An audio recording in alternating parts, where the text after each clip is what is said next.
প্রিয়ন, কেমন আছেন সবাই? আশা করি অনেক ভালো আছেন। তো পে স্কেল নিয়ে আজকের এই প্রতিবেদনে আপনাদের স্বাগতম।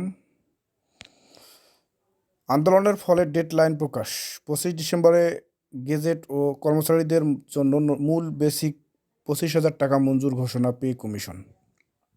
তো আপনারা যে যেখান থেকে ভিডিওটি দেখতেছেন অবশ্যই ভিডিওটিকে শেয়ার করে দেবেন এবং সর্বশেষ চ্যানেলটিকে সাবস্ক্রাইব করে চলে যাবেন।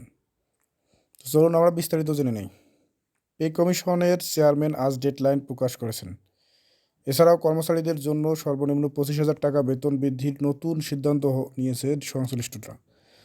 গতকাল অভ্যন্তরীণভাবে একটি বৈঠক অনুষ্ঠিত হয়েছে, যেখানে সরকারি চাকরিজীবীদের বেতন বৃদ্ধির গুরুত্বপূর্ণ বিষয় তুলে ধরেন পে কমিশনের চেয়ারম্যান। তিনি বলেন, বাংলাদেশের চাকরিজীবীদের মাঝে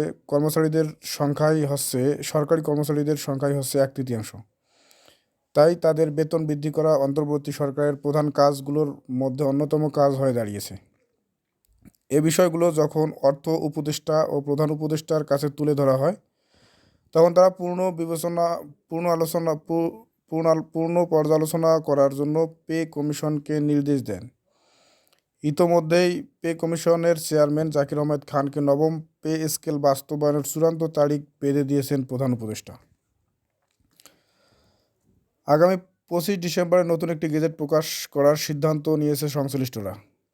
যেহেতু কর্মচারীরা সব থেকে বেশি অবহেলার শিকার, তাই তাদের জন্য বেতন 35,000 টাকা বৃদ্ধির জন্য কর্মচারীরা দাবি জানালে সে বিষয়ে নেতিবাচক তথ্য উঠে আসে।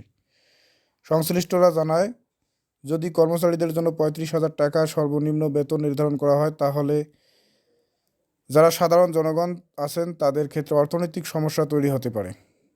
তাই বেতন কর্মচারীদের জন্য 25,000 টাকা নির্ধারণ করা হলে অর্থনৈতিক সংকট সহ সকল বিষয় মোকাবেলা করা সম্ভব হবে।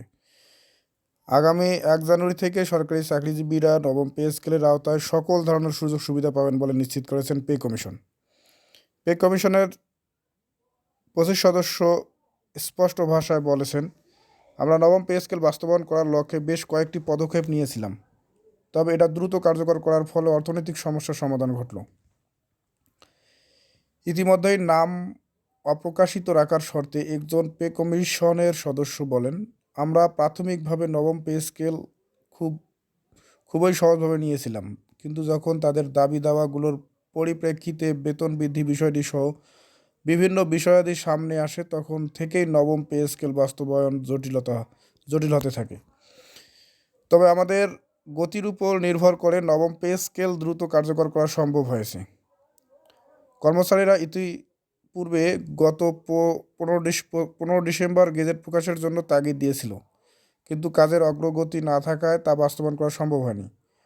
তবে সকল বিষয় পর্যালোচনা করার পর নবম পে স্কেল বাস্তবায়নের নতুন মোড় নিতে যাচ্ছে আগামী 25 ডিসেম্বর। নতুন গেজেট প্রকাশের মাধ্যমেই সরকারি চাকরিজীবীরা পাবেন সকল ধরনের সুযোগ সুবিধা। গত বৈঠকে 1:4 অনুপাতে চূড়ান্ত সিদ্ধান্তের কথা জানায় সংশ্লিষ্ট মহল। তারা বলেন, যদি নবম পে স্কেল বাস্তবায়ন অন্তর্বর্তীকালীন সরকারের আমলে করা না হয়, তাহলে এটা পরবর্তী নির্বাচিত সরকারের আমলে খুবই জটিল আকার ধারণ করবে। অন্তর্বর্তী সরকার গঠিত কমিটি অন্তর্বর্তীকালীন সময়ের মধ্যে বাস্তবায়ন করার প্রতিশ্রুতি দেয়। গত 17 ডিসেম্বর বৈঠকে আরও বেশ কিছু তথ্য উপস্থাপন করেন পে কমিশন ও অর্থ উপদেষ্টা। তারা বলেন, যেভাবে হোক গ্রেড সংখ্যা পরিবর্তন করা হবে, কেননা আমরা দেখেছি 2015 সালের গ্রেড সংখ্যা ছিল 20টি, যার ফলস্বরূপ সরকারি কর্মচারীদের বেতন সমস্যা অত্যন্ত প্রকট আকার ধারণ করেছে এবং বৈষম্য দিন দিন বৃদ্ধি পাচ্ছিল।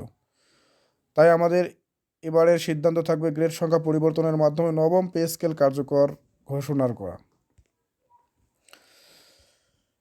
সাংবাদিকরা যখন অর্থ উপদেষ্টাকে জিজ্ঞাসা করেন যে গ্রেড সংখ্যা কত রাখা হবে, তখন তিনি স্পষ্ট ভাষায় বলেন, আমাদের এই বিষয়টি এখন পর্যন্ত চূড়ান্ত করা হয়নি, তবে 15টি গ্রেড রাখার জন্য প্রস্তাব এসেছে। পে কমিশনের পক্ষ থেকে অর্থ উপদেষ্টার কার্যালয়ে একটি খসড়া পাঠানো হয়েছে।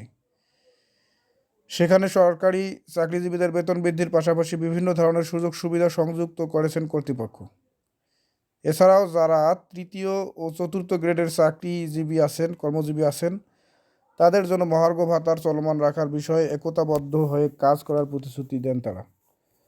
তারা আরও বলেন, যদি গ্রেড সংখ্যা পরিবর্তন করা হয় তাহলে যারা